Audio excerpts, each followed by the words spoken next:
aku memutuskan. Pengen nangis. Ntar dulu, gimana dong? Ntar dulu.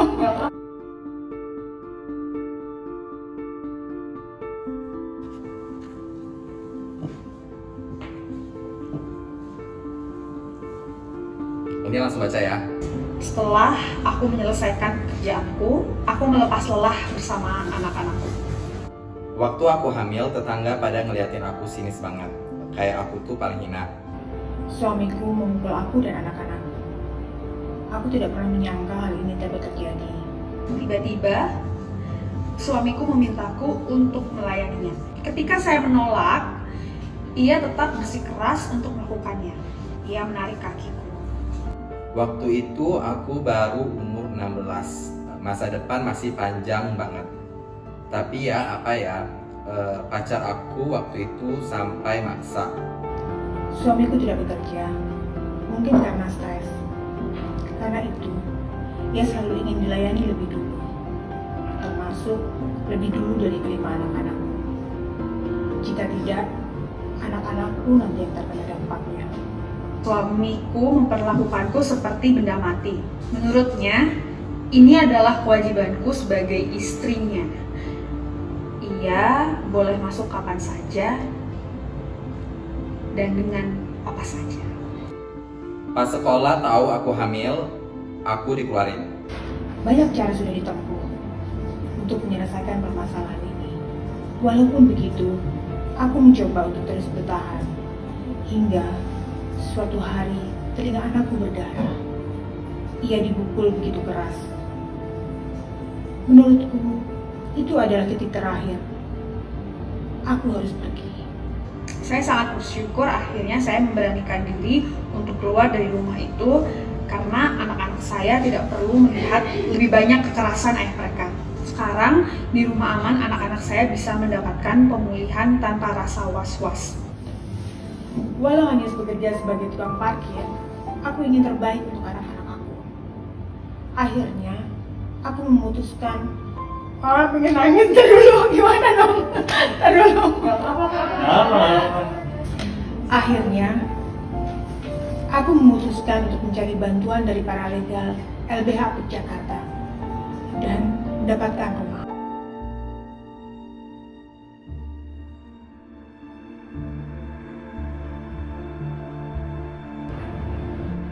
Matahari adalah penyintas, tapi dia yang kena. Harusnya kalau kekerasan seksual terjadi kan pelaku ya cuy, yang harusnya kita demonisasi. Tapi ini kayak tetangganya, orang sekitarnya justru mendemonisasi si Matahari. Kemudian institusi pendidikan kita gak berpihak ke korban sama sekali.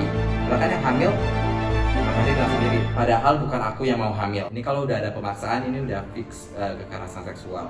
Kayaknya nggak ada ya ajaran, kepercayaan yang mewajibkan istri diperlakukan seperti benda mati.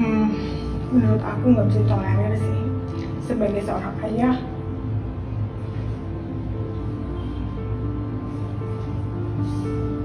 tega melakukan kekerasan kepada istri bahkan anaknya. Ini ya, institusi pendidikan kita, gak hanya sekolah sampai universitas, banyak banget kejadian kekerasan seksual yang ujungnya berakhir damai. Hashtag nama baik kampus, hashtag nama baik sekolah. Mungkin institusi pendidikan kita harus lebih ada kepastian, komitmen bahwa memang kampus itu adalah ruang aman untuk semua. Perempuan tuh gak punya kewajiban untuk jadi pemuas atau pelayan lu gitu, apapun statusnya. Menyatukan dua kepala dalam satu rumah tangga itu memang tidak mudah. Tetapi dalam satu rumah tangga kita bukan untuk menunjukkan siapa yang menang, siapa yang kalah. Di sini kita adalah satu. Kalau sudah menjadi suami istri, mereka adalah satu. Seharusnya ketika kekerasan seksual yang terjadi, tentu bukan salah korban. 100% adalah salah pelaku.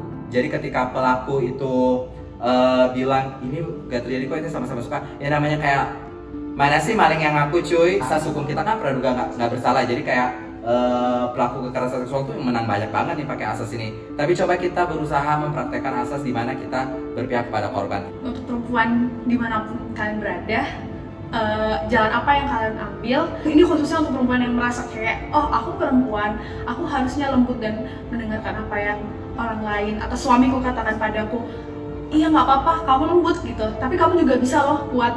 Jadi untuk teman-teman yang mengalami kekerasan seksual di kampus, kamu tidak sendirian. Itu yang pertama. Yang kedua, cobalah cari teman cerita, cari pertolongan ke organisasi mungkin di dalam kampus atau di luar kampus. Banyak sekali forum pengadaan layanan yang bersedia membantu. Seeking for help is not something to be ashamed about. Mungkin harapan saya, gimana kita bisa bikin orang lain yang berada dalam situasi yang sama akhirnya melakukan hal yang sama dengan menulis surat ini untuk berani dan keluar dari rumah itu. Apa yang kamu rasakan valid, cerita kamu valid. Kami di sini bersedia menjadi orang yang membantu dan mengangkat dan berjuang bersama-sama bergandengan tangan agar setiap korban dapat mengakses keadilan.